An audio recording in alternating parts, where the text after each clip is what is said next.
बिस्मिल्लाहिर्रहमानिर्रहीम and welcome to psychology hub. उम्मीद है आप लोग सब खैरियत से होंगे। आज हम करने जा रहे हैं lesson number 7 neurological basis of behaviour को लेकर। आई एम सो सॉरी क्योंकि लेक्चर्स इसलिए डिले हो जाते हैं जब ये असाइनमेंट्स का जैसे ही सिलसिला शुरू होता है ना तो हर कोई उसी तरफ लग जाता है। फिर मुझे भी इतने टेक्स्ट आते हैं असाइनमेंट के सोल्यूशंस के बारे में, उसके अलावा मुझे अपनी भी असाइनमेंट्स करनी होती है तो उसमें थोड़ा सा डिले हो जाता है। मेरी हालांकि कोशिश थी कि इस मंथ में मैं इसको कंप्लीट कर दूं, न्यूरोलॉजिकल बेसिस ऑफ बिहेवियर का 30 जून तक मैं कंप्लीट कर ही दूं, तो इंशाल्लाह हो भी जाएगा। अब अगेन से स्टार्ट कर दिए हैं तो जस्ट रीडिंग करनी हो, जस्ट सिर्फ देख के नोट्स को पढ़ना हो तो वो बहुत इजी रहता है। ठीक है, मैं बस नोट्स खोलूँ, मैं पढ़ दूं और जस्ट आपको थोड़ा थोड़ा सा एक्सप्लेन कर दूं।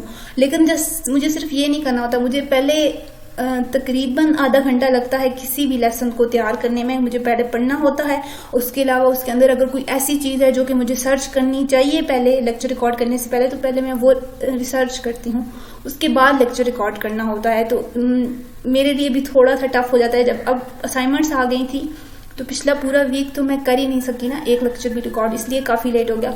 अब अगेन से स्टार्ट किए हैं तो कोशिश करूंगी कि जल्द से जल्द से कंप्लीट एंड तक लेके चली जाऊं। बाकी सो सॉरी आप लोग इतना वेट करते हैं। तो हम स्टार्ट करते हैं अपने evolution and genetic basis of behaviour की सीरीज का, मतलब इस टॉपिक को लेके ही हमारा आखिरी लेक्चर होगा। उसके बाद आगे मजीद दूसरे टॉपिक स्टार्ट होते जाएंगे। तो इसमें क्या है, सबसे पहले यहाँ पे हमने पिछले में एवोल्यूशन को पढ़ा था और एवोल्यूशन किस तरह से होती है उसको हम पढ़ रहे थे। इसमें भी हम important development of Homo sapien development, अच्छा होमोसिपियंस के बारे में आपने पढ़ा, इंसान मतलब इंसान किस तरह से इवॉल्व हुआ है अब तक, इसको हमने स्टडी किया था। अब हमने क्या डेवलपमेंट हुई है होमोसिपियंस में उनको स्टडी करना है। सबसे पहले आ गया स्टीरियोस्कोपिक विजन, मतलब कि पहले ज्यादातर स्मेल पहले डेवलप हुई थी विजन से भी पहले। जो सेंसेस की अगर बात करें तो सबसे पहले स्मेल से ही सेंस करके जितने भी ऑर्गेनिजम्स थे वो चीजों को सेंस करते थे। जबकि अब जैसे जैसे डेवलपमेंट हो रही थी देन विजन बहुत ज्यादा प्रोमिनेंट फीचर सामने आया और विजन को ज्यादा इंपॉर्टेंट मिली। Vision for seeing depth is more specialised, this reduce dependence on smell. अब ज्यादा विजन को मिली। इसका मतलब ये क्या है कि in the evolved primate vision not affection become the primary sense, specially depth perception and distance vision. इस तरह से उन्हें क्या हुआ कि वो बताना क्या चाह रहे हैं, जब होमोसिपियंस में डेवलपमेंट आई तो उन्होंने खड़े होकर चलना स्टार्ट कर दिया। ठीक है, पहले बेंडेड चलते थे। अगर आप एप वाली थ्योरी को, डार्विन की एप वाली थ्योरी को देखें, क्योंकि उनका कहना था कि जो मैन थे वो पहले एप थे। एप क्या मतलब बंदरों की एक किस्म होती है जो कि थोड़े ज्यादा बड़े बंदर होते हैं और उनकी शक्लें भी काफी इंसानों से मिलती हैं। थोड़े वो क्योंकि वो हाइट में ज्यादा थे तो वो बेंडेड थे। ठीक है, तो विद द टाइम विजन हमारे पास अच्छी हुई। वो उसका क्या हुआ कि आपको अपराइट पोस्टर, जब आप खड़े होते हैं तो चीजों को दूर से देखना आपके लिए आसान हो गया, इंसानों के लिए। सॉरी, बायपेडलिज्म नेक्स्ट जो हमारे पास है इंपॉर्टेंट डेवलपमेंट, वही बात कि दो पैरों पर चलना शुरू किया। Pelvic bone of early app man underwent a change, pelvic bone में चेंजेस आई जिसकी वजह से वो खड़े होना स्टार्ट हो गए। पेल्विक बोन शॉर्टर हो गई और वाइडर इन मैन और चौड़ी हो गई, जिसकी वजह से ये हमें खड़े होने में और बैलेंस करने में बहुत ज्यादा हेल्प आउट करती थी। जबकि अगर पुराने एप की बात करें तो उनमें ये थी, एप की बात करें तो उनमें पेल्विक बोन की लेंथ बहुत लंबी थी और ये बहुत थिन थी, जिसकी वजह से उनमें बेंड पोस्चर आता, मतलब वो झुके हुए होते थे। उससे क्या हुआ, बायपेडलिज्म मतलब walking is an efficient method of covering long distance without exhaustion. Bipedalism से हमें फायदा क्या हुआ कि ज्यादा दूर तक चलना, क्योंकि पहले व्हीकल्स तो होती नहीं थी, चलना ही होता था जहां भी जाना हो। तो ये लंबे सफरों पर जाने में और बगैर थके आपको सफर करने में बहुत ज्यादा हेल्प मिली। Bipedalism is an important change. अब क्यों बायपेडलिज्म को कहते हैं कि ये सबसे इंपॉर्टेंट चीज था, क्यों? Walking and maintaining stamina over long distance enable man able to cover one more hunting grounds. उनको हंटिंग में जाके हंट करने में, फूड तलाश करने में उन्हें बहुत ज्यादा हेल्प हुई, क्योंकि वो ज्यादा देर तक चल सकते थे। Hunting of efficient as it allow the walker hands free for tools. जब चार पैरों पे चलते थे उससे प्रॉब्लम क्या होती थी कि पाँव भी आपके जमीन को टच कर रहे होते थे और हाथ भी। जबकि इससे क्या हुआ बायपेडलिज्म से कि आपके हाथ फ्री हो गया, आप हाथ में टूल्स ले सकते थे। This has been as important development by Darwin, tool use the cause and effect of bipedal locomotion. ये बहुत ज्यादा इसलिए इंपॉर्टेंट समझी जाती है। There were other major development, और कौन कौन सी मेजर डेवलपमेंट हुई? होमोसेपियंस में skull and brain size, increase in brain size, हमारा ब्रेन साइज जो है वो उसमें इजाफा हुआ, indicating there were development in specialised function as well as growth in the size of brain, neurons and cells. उसके जस्ट ब्रेन का, skull का साइज नहीं, खोपड़ी का साइज नहीं बढ़ा हुआ, बल्कि ब्रेन के सेल साइज में भी इजाफा हुआ, सेल्स ग्रोथ में इजाफा हुआ, जिससे मजीद सिस्टम्स डेवलप हुई। ये एक साइंटिफिक थ्योरी है, मैं अगेन से बताते चलो, इसे इस्लाम से रिलेट करने की बिल्कुल भी जरूरत नहीं है। इंक्रीज कॉर्टेक्स, अब हमारे पास आपको पता है कॉर्टेक्स जो है वो बेसिक एरिया होता है ब्रेन का, जो कि हमारे सेंसरी मोटर फंक्शन और हाई ऑर्डर फंक्शन जिस तरह के थिंकिंग, एनालिटिकल थिंकिंग वगैरह को कवर करने में बहुत ज्यादा हेल्प आउट करती है। तो ये इंक्रीज हो गया। In lower animal the cerebral cortex primary has sensory motor function, while in man the function of the cortex have become more specialised. Man में क्या होता है, ये एक तो सेंसरी मोटर फंक्शन रिड्यूस हो गए थे इन कॉर्टेक्स के अंडर। स्मॉल एनिमल्स में कॉर्टेक्स के अंडर सेंसरी मोटर, क्योंकि वो सेंस कर लेते हैं दूर से चीजें, जबकि मैन में ये हायर ऑर्डर फंक्शन इसके साथ ज्यादा एसोसिएटेड है।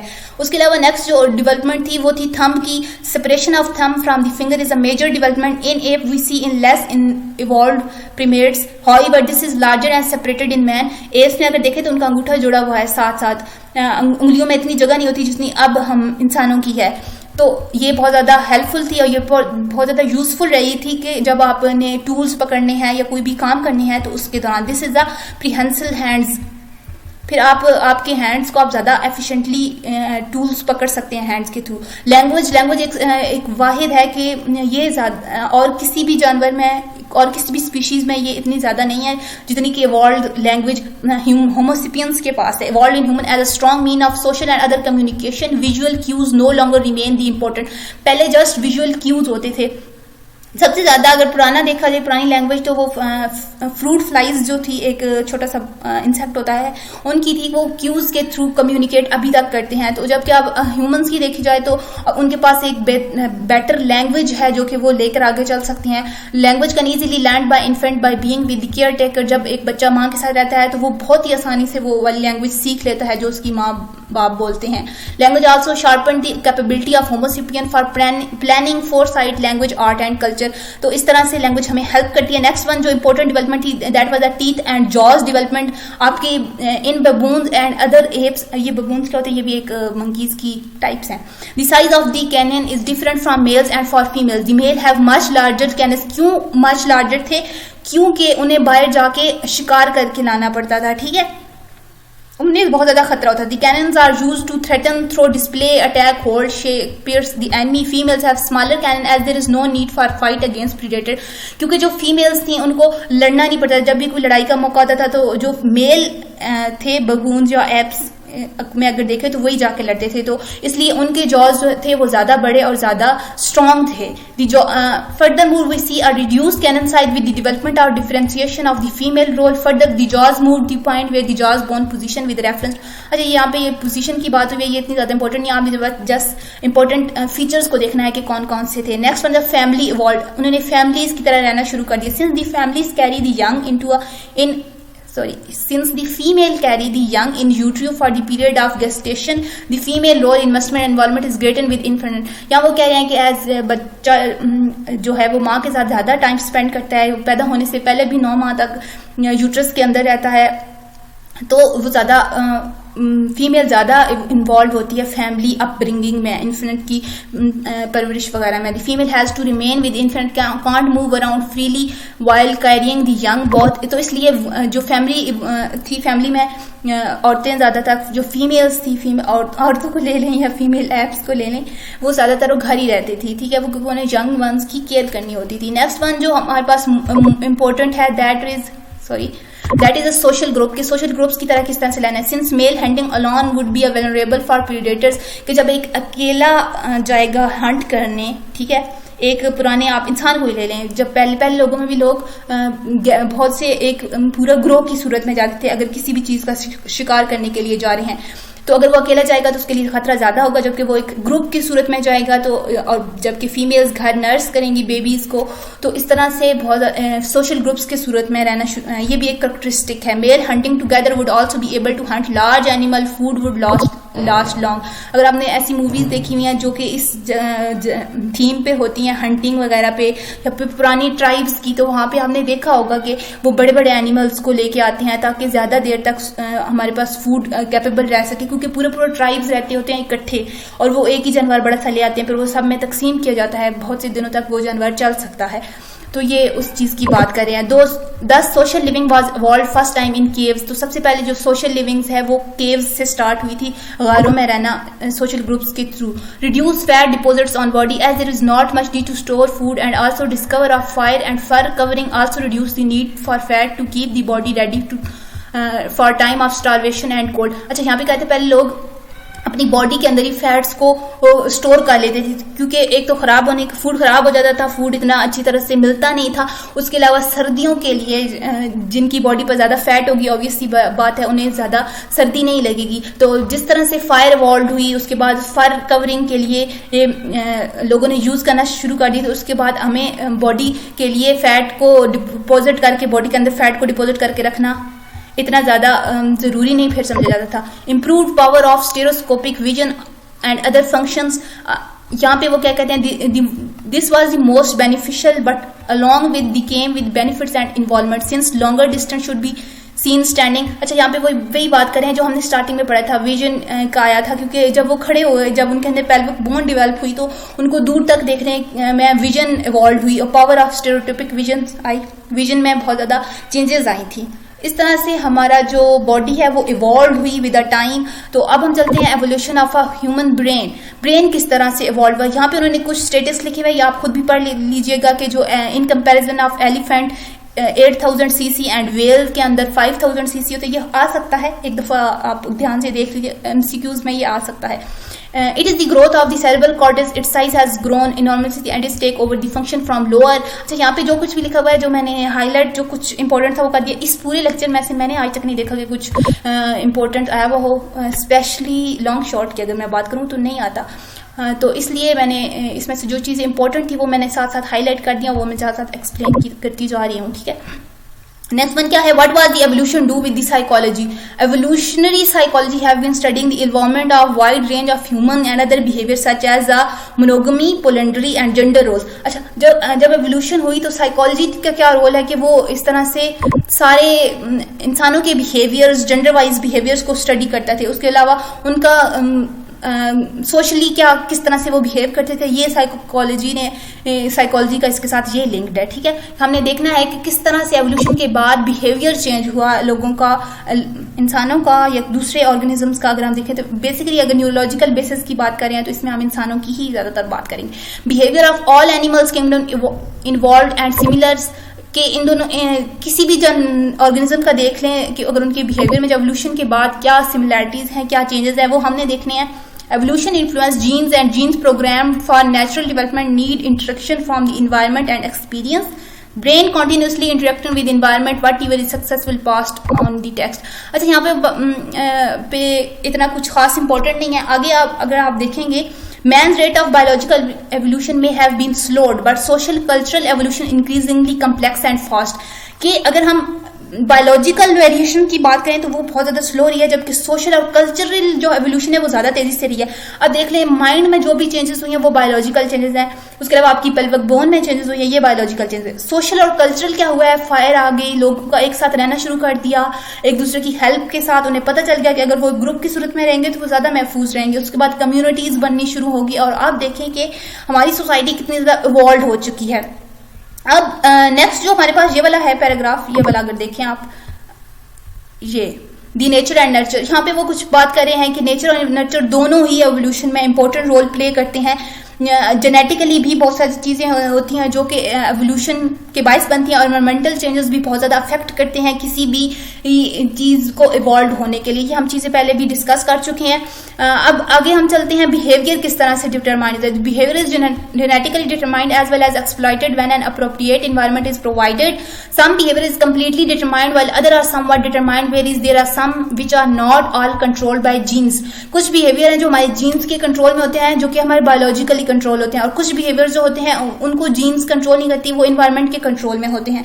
The range of behaviour extended completely innate to complete learned, मतलब इनेट बिहेवियर होते हैं और एक लर्नड बिहेवियर होते हैं। इननेट बिहेवियर जो कि आपके बायोलॉजिकली बिहेवियर होते हैं, ठीक है, वो आपको लर्न करने की जरूरत नहीं होती। और कंप्लीटली लर्नड बिहेवियर आपको पता है, जो चीजें हम देखते हैं और सीखते हैं। In the lower animals such as fruit flies, the behavior is carried out as per genetic programming in response to the environmental cues।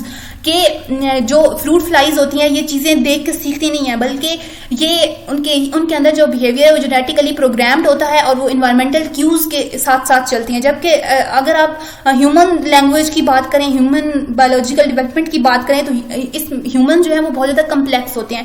वो बहुत सी चीजें जो भी वो देखते हैं वो टाइम के साथ साथ इवॉल्व होते रहते हैं, वो चीजें लर्न करते हैं। जिस तरह से उन्होंने लैंग्वेज लर्न की और फिर अपने बच्चों को सिखाई, तो ये होता है evolution. In continuum below show that the in lower animals and simple organism behaviour is innately determined. अच्छा, यहाँ पे ये जो बना हुआ है ये वो बता रहे हैं कि अगर आप देखें तो इनेट कंप्लीटली डिटरमाइंड के जो फ्रूट फ्लाइज होती हैं इनके अंदर जो आपका होता है जितना भी बिहेवियर होता है ये इनेट होता है, पहले से ही डिसाइड शुदा होता है। मतलब उनकी जीन्स में ये सारी चीजें होती हैं और वो इन्वायरमेंट के साथ साथ चलती हैं, नेचर उन पे कंट्रोल करती है। जबकि जो नर्चर जो ह्यूमन लैंग्वेजेस हैं वो ओनली लर्नड होती हैं, वो सीखने से आती हैं। और अब आप देखें पता नहीं कितनी लैंग्वेजेस आ चुकी हैं।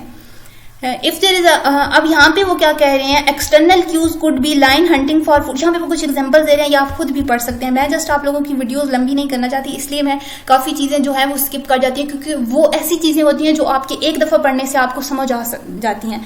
आप ये ना समझा करें कि ये बीच में से चीजें छोड़ देती हैं। मैं उन चीजों को पिक करती हूँ जो आपको खुद से समझ नहीं आ सकती, जो मेरे एक्सप्लेन करने की जरूरत होती है।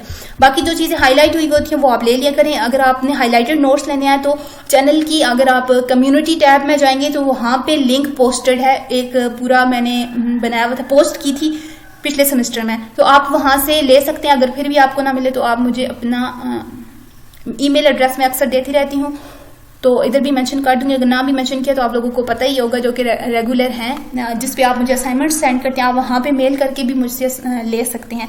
अदरवाइज आप कमेंट सेक्शन में अपनी मेल आईडी बता दिया करें जिधर मुझे भेजने हैं आपको नोट्स, हाईलाइटेड नोट्स। तो ये जितनी हाईलाइटेड चीजें होती हैं इनको आपने सही से करना होता है, क्योंकि यही चीजें हैं जिनमें से एमसीक्यूज बनना है, ठीक है। बाकी आप पढ़ लीजिएगा। ये एंड पे ये क्या है जो मैंने हाईलाइट किया हुआ है, वो है mothering behaviour is due to hormonal changing after birth. अच्छा, यहाँ पे वो मदर के बिहेवियर की बात कर रहे हैं कि कुछ बिहेवियर ऐसे होते हैं जो कि आप लर्न नहीं कर सकते। जिस तरह से यहाँ पे वो कह रहे हैं कि मदरिंग जो है, मदरहुड, वो हम किसी भी ड्रग के थ्रू किसी भी औरत में इंड्यूस नहीं कर सकते जब तक कि वो खुद एक्सपीरियंस नहीं करेगी अपनी प्रेगनेंसी को और सारे को, तब तक कि ये वाला आप इमोशन, मदरिंग इमोशन नहीं एक्सपीरियंस कर सकते, ठीक है। ये उस चीज की बात करें। होप सो आपको क्लियर हो गया होगा। तो अगर क्लियर हो गया है तो लाइक शेयर एंड सब्सक्राइब कर दिया करें। टिल देन अल्लाह हाफिज़। अगले लेक्चर में ऑब्वियसली लेक्चर नंबर 8 में मुलाकात होती है इंशाल्लाह। आप जल्दी आएगा, आप लोग परेशान मत हुइएगा।